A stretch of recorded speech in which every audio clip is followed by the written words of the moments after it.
Três irmãos e a todas as visitas que estão connosco esta manhã. Nota-se que ainda estamos num período pós-férias, né? Ainda há muita dispersão. Uns foram ao Campori, outros andam pelas Arábias, por aqui, por ali, para lá, mas regressarão certamente em paz e segurança. Queria dizer aos irmãos a razão porque eu tenho um púlpito. Sabem que eu sou pastor e ainda agora estavam a falar do Campori. Eu vou contar uma experiência muito rápida. Por acaso hoje não está aqui a Catarina, que ela estava presente nesse acabamento, numa cidade muito bonita que do aconselho, que é Miranda do Douro, lá acima no topo do país, que é uma cidade muito bem arranjada e que é a única que eu conheci em Portugal. Até o momento ainda não vi nenhum com pequenos jardins suspensos. Que era que todas as ruas tinham uns postes e com plantazinhas de um lado e do outro. É uma cidade linda, muito, muito colorida, muito bela. E então, como eu era responsável pela parte espiritual, também trabalhei durante alguns anos com jovens, quer na zona de Lisboa, quer na zona centro, quer no norte, e também ali nunca acertávamos com o tempo, porque a serra lá acima no norte divide, aliás, o nosso país divide em duas partes, que é Serra, Cabo Carvoeiro, Monte Junto Estrela, né? Cabo Carvoeiro, Monte Junto Estrela. Dali para cima é inverno, daqui para baixo é sol, não é? Lá é, depois do marão, o clima muda. Portanto, quando nós fazíamos um acampamento do lado de cá, chovia aqui e estava sol lá.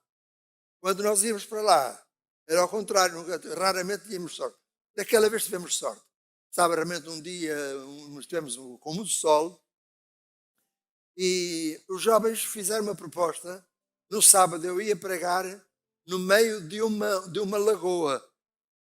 Estão a ver? O microfone, então eles fizeram o teste. Fizeram uma jangada, o pastor vai falar de uma jangada, sem púlpito. E eu tentei, mas assim que me coloquei em cima daquela jangada, eu fiquei logo mareado, não conseguia de forma... Eu disse, não, arranjem-me um púlpito. Então arranjaram-me um púlpito, coisa sólida, e foi muito curiosa a forma como eu avancei. Os jovens fizeram aquilo com uma técnica extraordinária, em que amarraram uma corda deste lado, esta corda ia para ali, aquela ia para lá, cordas enormes, não é? A distância era grande. E os jovens foram puxando as cordas de forma tão harmoniosa que eu aparecia assim, lá dentro. Claro que os jovens estavam à espera que acontecesse alguma coisa que os fizesse sorrir, né? Um corpozinho como este em cima de uma jangada daquela, os jovens sorriam. E sabem que nestas circunstâncias é preferível dizer alguma coisa para que os jovens se possam rir naquele momento, sorrir, e depois entram não. E então, quando antes de eu falar, disse, contrariamente à vontade da maioria, o princípio de Arquimedes voltou a funcionar. O princípio de Arquimedes é aquilo que mede, portanto, eu agora não consigo dar a definição perfeita, mas é as forças contrárias, que é a deslocação da água e a impulso do barco e a pressão, portanto, da água que faz com que aquilo seja equilibrado. Portanto, correu tudo bem, mas como eu disse, como eu sou pastor, desculpem lá, eu preciso de uma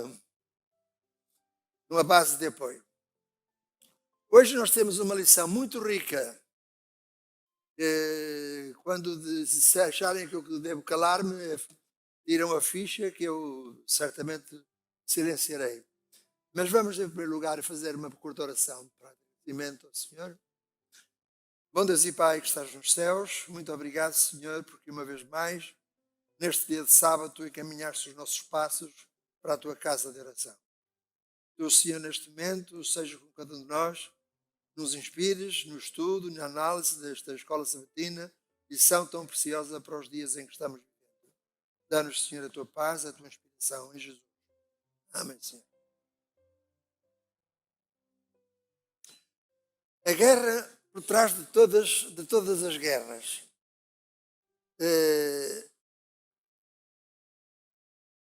Nós temos por trás de todas as guerras, de todos os conflitos que há neste mar, neste país, ou neste mundo, neste planeta, todas as guerras que existem, e que empenham para o nosso universo, estão certamente por trás dele, por trás destas guerras, está por trás do véu, não é?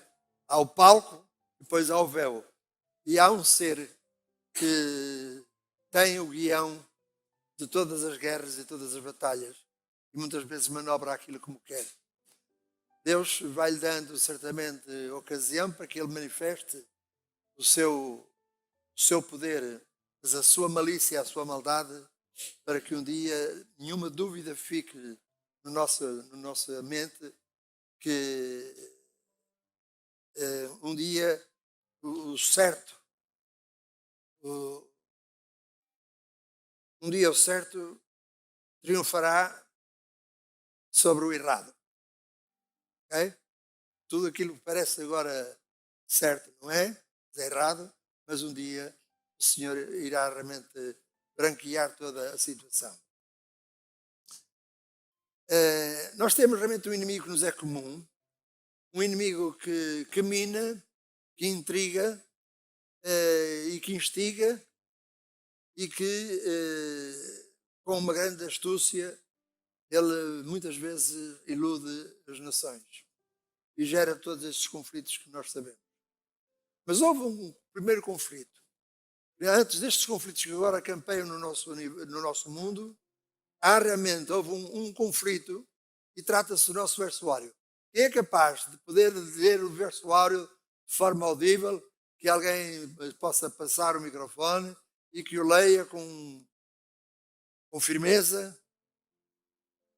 Algum voluntário? Para já, algum microfone livre? Ok? Algum voluntário que queira ler o versuário desta lição? Obrigado. E houve batalha no céu. Miguel e os seus anjos batalhavam contra o dragão. E batalhava o dragão e os seus anjos. Mas não prevaleceram. Nem mais o seu lugar se achou nos céus. Muito obrigado. Esta semana nós vamos, portanto, analisar este longo conflito entre o bem e o mal, que partiu de uma rebelião que ocorreu, como nós sabemos, não nesta terra, mas no céu. Nós não sabemos que céu, não é? Mas o tal céu, o tal terceiro céu, onde há o trono de Deus e que, portanto, gere todo o nosso mundo, todo o nosso universo. E a origem do mal ocorreu ali, mas aquilo que se pretende mostrar hoje, nesta lição, é a longanimidade de Deus em face de todas as coisas. Para já, o mal não tem explicação.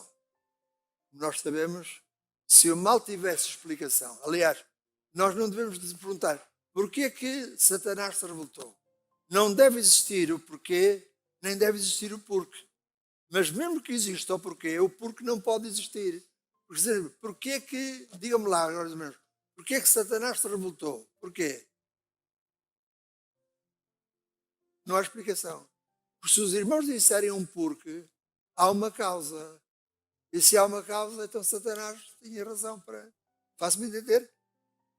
Não há explicação para o mal. O mal, Ellen White diz que foi como um intruso. Quando nós estamos em nossa casa e vemos a nossa porta, saímos e vemos a nossa porta fechadura estroncada e ali apareceu alguém que não estava previsto que entrasse.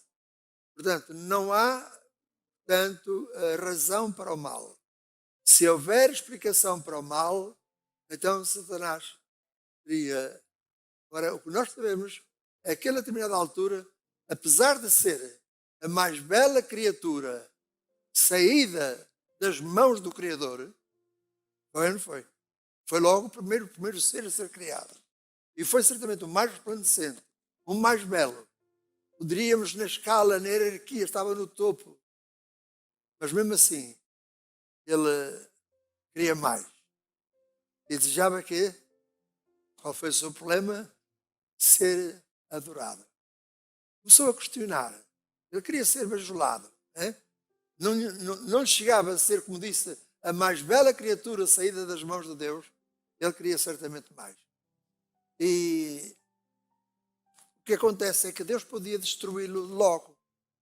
Mas se Deus destruísse logo a Satanás, nós neste momento iríamos obedecer a Deus, não por amor, mas porquê? Por medo. E sabem que o mal não se vence com um mal maior, mas vence com uma força contrária. Nós vamos entender que é precisamente na cruz que Jesus vai mostrar o seu grande amor que tem por cada um de nós, ao ter dado o seu Filho para morrer por cada um de nós. O mal não se vence com um mal maior. Deus tinha capacidade para destruir num instante a Satanás. Mas se destruísse a Satanás, ficaria também sempre a dúvida, como nós sabemos. E Deus queria mostrar as coisas como elas são. Vamos imaginar que até se Deus entendesse que não devia criar, e dissesse, eu não vou criar Lucifer, porque ele vai me trair, vai arranjar aqui uma rebelião. Se Deus o destruísse, os anjos não sabiam. Nós não sabíamos. Mas Deus sabia. E quando Deus criou a Eva, e digo a Eva e o Adão também, não vamos pôr aqui só a Eva, né? Ele podia ter dito assim, não vou criar a Eva, porque ela vai pecar, porque ela vai tentar levar o seu marido também à rebelião e à contenda. Portanto, era a mesma coisa. Os anjos não sabiam. Nós também não. Só Deus sabia. Mas isso não chegava. Portanto, às vezes é bom que o mal se manifeste, no bom sentido, para que nós vejamos que não há razão, não há explicação nenhuma para o pecado. Meus queridos irmãos, isto é importante. De que maneira é que isto é importante? Dizermos que o mal não tem explicação. Helena White diz que, portanto, explicar o mal é justificá-lo. Portanto, já dissemos aqui, se houvesse um porquê, se houvesse um porquê, não há razão. Isto porquê? É importante. É por cada um de nós, quando nós dizemos assim, Senhor, eu pequei porque... Estão a ver? Já estamos a justificar o mal. E não há justificação para o mal. Pecado é a transgressão da lei. Não há explicação, não há realmente desculpa para o pecado. A lição desta semana... Sim. Ele não tem justificação. São sempre assim, as mulheres tinham que me interromper, a mulher tinha que me interromper. Não, Não é? há pouco Mas eu alguém sei que falou. ela, quando fala, é com eficácia e com razão. Certamente todos presenciamos aqui uma situação delicada e gostaria que, de forma, pudéssemos, de quando em quando, estar com o espírito de oração. Gostaria de falar aqui do tema, o mal não tem justificação, mas porque Deus nos deu um determinado atributo, que é a liberdade, ela é indissociável do grande conflito. Portanto, ao Deus dar, não só aos anjos, mas ao ser humano, a liberdade, portanto, a liberdade, Deus correu esse risco. Porque ao termos liberdade de escolha, Deus vai nos capacitar com o atributo de podermos escolher o bem ou o mal. Portanto, o mal é obviamente acidental, poderia não existir, mas porque há liberdade de escolha, ele acabou por existir. Portanto, eu acho que quem correu o maior risco foi Deus, ao criar não seres robôs, mas seres com capacidade de escolher. Ok, obrigado. Sim.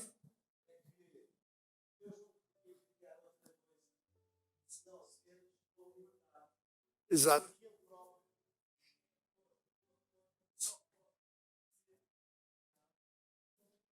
Exato, muito obrigado, Enoque. Assim, não sei se já repararam que nós podemos amar com toda a nossa vontade, todo o nosso ser, com todo o nosso coração uma pessoa. É verdade, não é? Podemos amar. Mas há uma coisa que nós não podemos. a obrigar que alguém nos ame.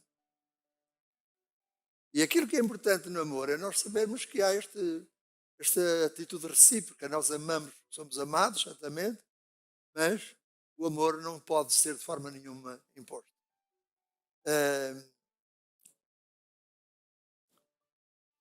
Esta lição, dizia eu, que foi baseada nos capítulos 29 e 20 e 30 desse grande best-seller que começa da mesma forma, o grande conflito, não é? O conflito dos séculos. Mas é interessante também notarmos duas coisas. A Bíblia é composta por 66 livros e começa no capítulo 1 e 2 de Gênesis, começa a criação do mundo e no capítulo 2 a entrada do pecado. Deus criou o mundo, capítulo 1, e logo no capítulo 2 o homem pecou. E no final das Sagradas Escrituras, a partir do versículo 21 do Apocalipse, nós vemos o inverso. A destruição de Satanás, extermínio do pecado e uma nova terra, uma nova recriação. E nós nesta fase estamos entre o capítulo 3 de Gênesis e o capítulo 20 do Apocalipse.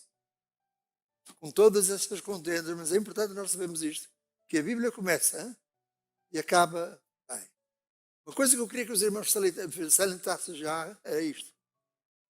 O mal não existe por Deus ou por causa de Deus, mas há uma coisa que nós sabemos. É que o mal será extinto por Deus e com Deus. Ok? Se nós não pudermos reter muito mais da nossa lição, pudéssemos ficar, há outras certamente, pudéssemos ficar com esta ideia de que o mal não surge por Deus, mas será realmente extinto por Deus também.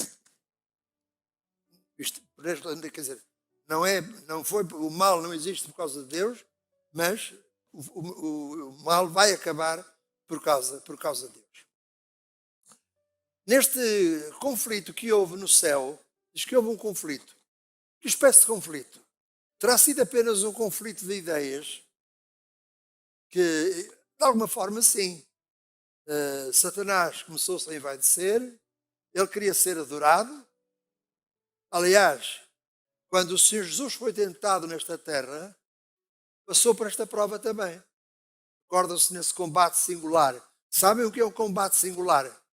Um combate singular é quando há exércitos, 30 mil homens de um lado, 30 mil homens do outro lado. E vão guerrear a ver quem é o mais forte. Mas há momentos em que algumas pessoas são astutas e dizem, olha, escolhe tu um bom soldado, nós escolhemos outro soldado, que na Bíblia, que outro combate singular existiu? Davi e Golias. Portanto, a sorte do resultado daquele combate dependia da liberdade ou a condenação daquele povo. E Satanás usa precisamente a mesma artimanha. Jesus vai ter com Jesus. E vai tentá-lo no momento em que Jesus estava débil. Nós sabemos, havia o primeiro Adão, foi Adão, pecou, quando tudo era perfeito. Ele tinha tudo à sua volta, tinha tudo aquilo que desejava, tudo aquilo, uma felicidade plena, e vai certamente deixar-se seduzir por... quando foi na tentação, veio a primeira tentação, como nós sabemos, Jesus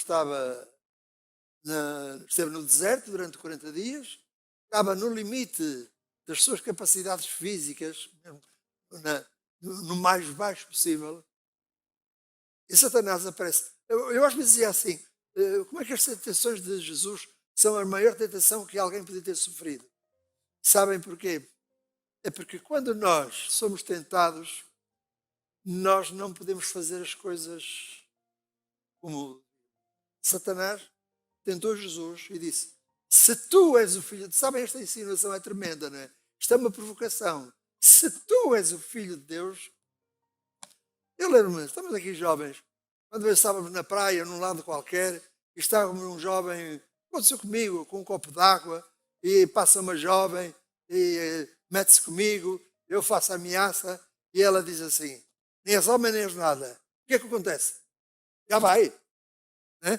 Porque nós não toleramos essa insinuação. O problema é que fazer pão de pedras não é humano. Se tu és o Filho de Deus, transforma estas pedras em pão. Fazer pão de pedras é divino. E aquilo que Satanás queria é que Jesus usasse a sua divindade, porque se Jesus usasse a sua divindade, então o seu exemplo não seria válido para nós. Jesus veio a esta terra, ser humano, deixou a sua glória no céu, incorporou-se à natureza humana e venceu o pecado na nossa natureza. Porque uma das grandes insinuações de Satanás, qual era? É que Deus tinha feito leis e princípios que ninguém podia observar. E Jesus veio a esta terra provar por A mais B que era possível, humanamente falando. Porque ele tinha uma ligação com o Pai fantástico. Mesmo quando Jesus fazia os milagres, ele orava primeiro a Deus força e poder. Porque não era com o poder que ele tinha. E a segunda insinuação, reparem, meus queridos irmãos, Satanás pega em Jesus e leva-o aonde? Ao pináculo do templo. Nós às vezes ficamos admirados como é possível. Há algumas manifestações que alguns irmãos mais antigos na igreja sabem que isso era possível. Às vezes o inimigo faz transportar pessoas. Eu sei de uma pessoa, de um pastor que na igreja central, da galeria para baixo, veio puxado pelo casaco, ele mais a pessoa que estava possessa. É o poder realmente que Satanás tem. E Satanás pegou em Jesus, levou ao pináculo do templo e disse, vá, se tu és o Filho de Deus, lança-te abaixo, porque está escrito que, pronto, conhece a história, não é? Que Deus enviará legiões de anjos. Aquilo que Satanás queria mostrar é que Jesus, novamente, mostrasse a sua glória. Podemos nós imaginar toda aquela gente que estava ali no templo, ao ver Jesus, com aquele aparato todo, não é? A cair, simplesmente Jesus dizia que não deveríamos tentar ao Senhor nosso Deus. Mas a terceira insinuação foi a mais insidiosa. É que vens esta terra. Leva onde? A um alto, uma montanha, nós não sabemos, em que ele via todo o mundo. E disse, se tu és o Filho de Deus, tu vens para isto. Vens para salvar o mundo. Vens para morrer por ele. Não é preciso. Não precisas morrer por ele. Eu dou-te tudo isto se tu durante, não sei, 2 minutos, 1 minuto, 15 segundos, te ajoelhasses. Estão a ver? A adoração. E aqui estava a insinuação tremenda. Mas Jesus venceu sempre. E o curioso é que Satanás estava muito bem as Escrituras. Porque por cada caso deste, ele em si apoiava-se num texto bíblico. Mas Jesus dizia, mas também está escrito. Não tentarás ao Senhor teu Deus, não é? Também está escrito. Portanto, Satanás conhece muito bem as Sagradas Escrituras. Portanto, no céu, nós não sabemos como é que foi. Mas não foi apenas uma guerra de ideias. Foi um conflito real. Eu não estou a ver uma batalha no céu, com armas e bazucas e espadas e tudo mais. Eu não sei. Mas que houve confronto físico, reparem, na Ellen White, no livro Profetas e Reis, na página 176, diz o seguinte, esta batalha e esta expulsão não foram meramente uma questão de discórdia ideológica, como alegam alguns, pois as batalhas entre os dois exércitos de anjos bons e anjos maus são tão reais como as travadas pelos exércitos deste mundo. Okay? Houve confrontos físicos, nós não sabemos como, mas uma vez mais, Satanás tinha arrastado consigo cerca de 1/3, né, dos anjos que caíram e ficaram mais. Sabem o que isto quer dizer, meus queridos irmãos? Que também nós não temos razão nenhuma. Às vezes vão dizer, foi o inimigo que me tentou, foi o inimigo, foi Satanás. Parem, meus queridos. Por cada anjo mau que nos tenta, Nós temos 2 anjos bons que estão ao nosso lado. Além de estarem do lado do bem, certamente tem outra força moral para nos ajudar a vencer. Mais uma vez, não temos razão nenhuma para quando pecamos. Quando pecamos, devemos confessar o nosso pecado, internalizar e pedir perdão a Deus, que nos tolere, que nos perdoe. Mas não há razão nenhuma, não há porquê, não vale a pena. Eu fiz aquilo porque não, o mal é mal, está feito, não pode ser justificado.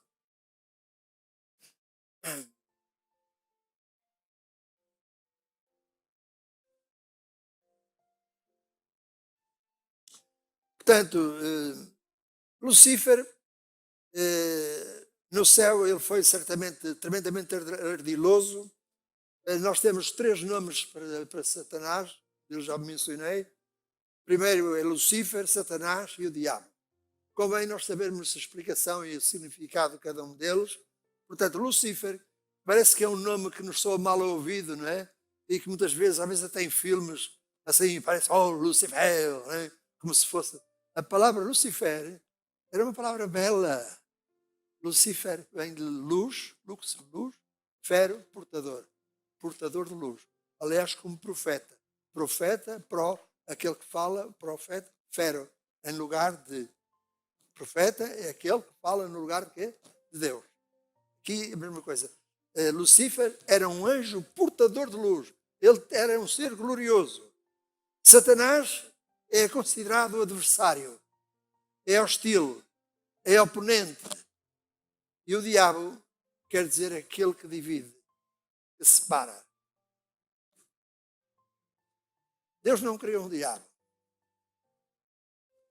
Ele criou um ser de brilho deslumbrante chamado Lucifer. Esse era um ser angélico, foi criado perfeito. Já mencionamos. Fazia parte da sua perfeição. Agora sim, vamos entrar nesta. Fazia parte da sua perfeição a liberdade de escolha.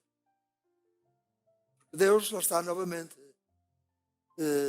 O seu amor, como nós sabemos, Deus não tem amor. Nós temos amor, não é? Umas vezes temos mais amor, outras vezes temos menos amor e às vezes até podemos ter ódio, não é?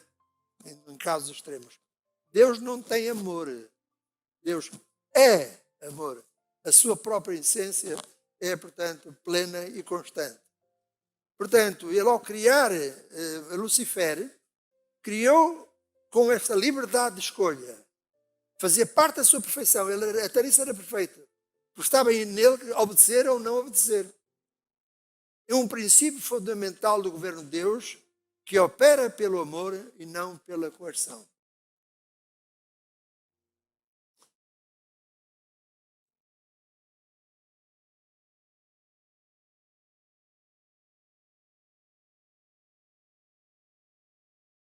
Estava aqui a ver se via nas minhas notas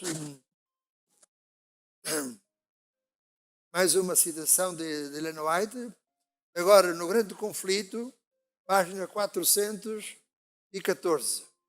Logicamente que isto é da versão da Casa Publicadora Brasileira de 2021. Como sabem, os livros vão sendo editados e às vezes a paginação não corresponde, né? Mas, se com um bocadinho de paciência, vão lá chegar. O que é certo é que diz, embora Deus tenha sido paciente com Lucífer, não podia permitir que ele arruinasse o céu com a sua rebelião. E agora reparem, o que é que os irmãos acham? Satanás revoltou-se e de imediato veio logo a condenação, veio logo a explosão. Nós não sabemos. O que nós sabemos é que, diz o Espírito de Profecia, que os concílios celestiais insistiram com Lucífer. Quanto tempo? Lucífer teve a oportunidade de fazer o mal, de fazer a sua escolha errada, mas teve igualmente a oportunidade de ser arrependido. Nós não sabemos em tempos de eternidade quanto tempo durou a sua rebelião. Mas Deus é tardio em irar-se. É? Sabem que a ira de Deus, nós não gostamos muito desta palavra, a ira de Deus, porque associamos sempre a uma coisa ruim, bélica, feroz. A ira de Deus é a sua reação, a sua santidade, a sua reação na presença do mal. Sabem, nós não podemos, tal como estamos agora, estar na presença de Deus e viver. Por isso Moisés, quando estava no Sinai e pediu a Deus, Senhor, mostra-me a tua glória. E Deus condescendeu um pouco, mas mesmo assim ainda o protegeu. Olha, tu vais meter o teu corpo, a tua cabeça na rocha, numa fenda da rocha, e a minha glória vai passar. Porque se não houvesse aquele filtro, Moisés teria sido destruído completamente. Mas ainda assim, estando de costas e passando a glória de Deus, quando Moisés saiu do Sinai, ele vinha com o quê? Com um corpo, portanto, luzente, só pela sua. Nós não podemos estar na presença de Deus e viver. Portanto, neste caso, Deus não pode tolerar o mal. São naturezas contrárias. Se nós tivermos um ferro em brasa, pegamos um ferro em brasa, metemos ao lume, né? Metemos em brasa, e depois vamos debaixo da torneira e deixamos cair só umas gotinhas. O que acontece? 5 minutos? Ei, fantástico.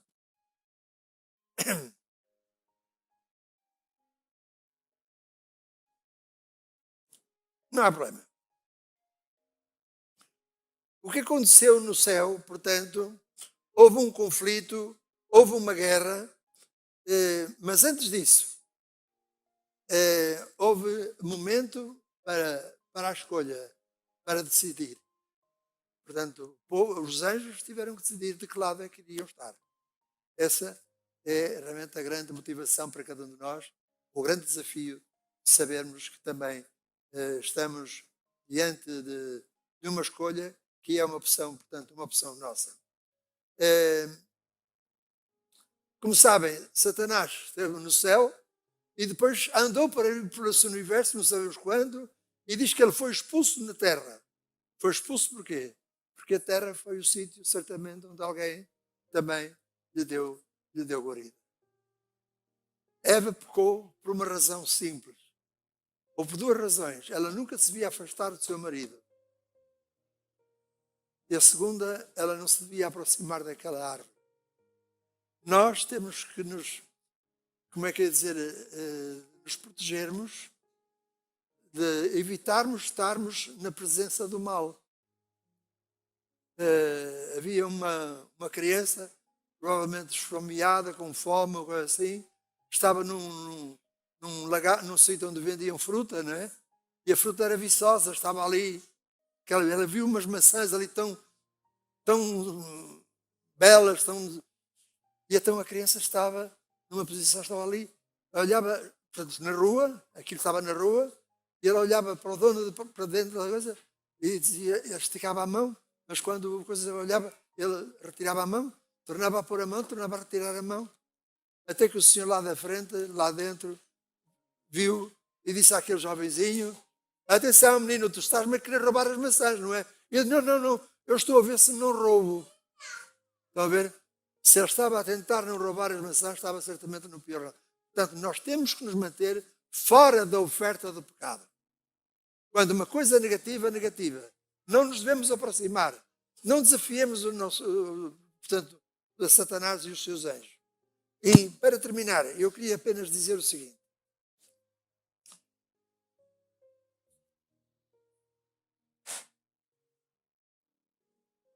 Uma citação que Jesus fez, e não encontramos em 1 de João, capítulo 4 e versículo 7, em que Jesus, depois de ter cumprido o seu propósito, depois de ter morrido na cruz para salvar a humanidade,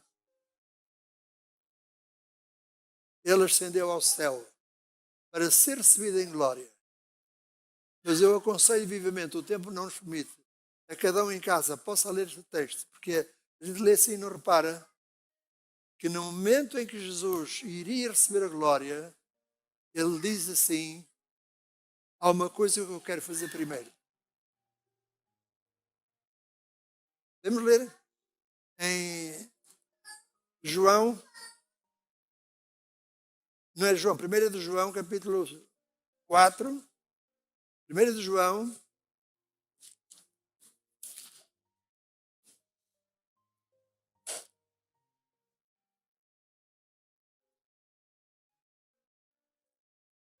1 de João, capítulo 4.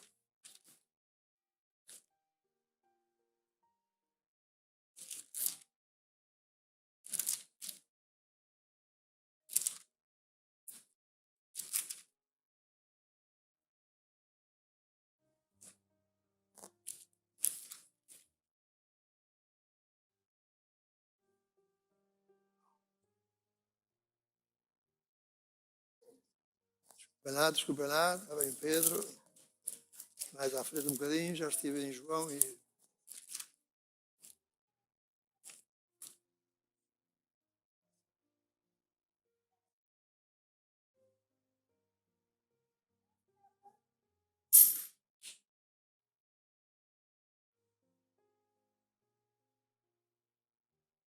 Não é este texto, desculpa lá, não é este texto, mas estava a tentar de memória. O que é certo é que quando Jesus ascende aos céus e ia dizer a Deus, tinha cumprido, ia-se certamente receber a glória que ia recuperar essa glória, Jesus faz uma observação. Eu quero fazer uma coisa primeiro. Eu quero fazer uma pergunta. Senhor, aqueles que tu me deste, eu quero que estejam comigo para todo sempre.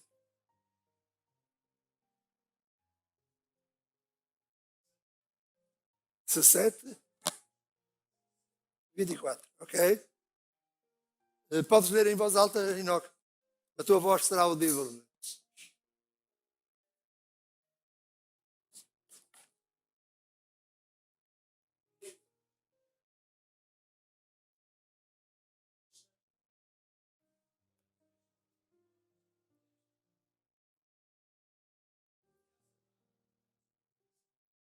Ok? Meus queridos irmãos, este é o desejo do nosso Salvador. Quer estar com todos os remidos, todos aqueles que aceitaram. Qual vai ser a nossa resposta? Cada um de nós deverá dá-la. E de forma certamente pessoal, individual, que o Senhor nos ajude a termos, usemos o livre-arbítrio, aceitar a salvação de Deus, porque Ele nos ama, porque Ele nos amou primeiro. Que o Senhor nos ajude. Vamos em ser desejo.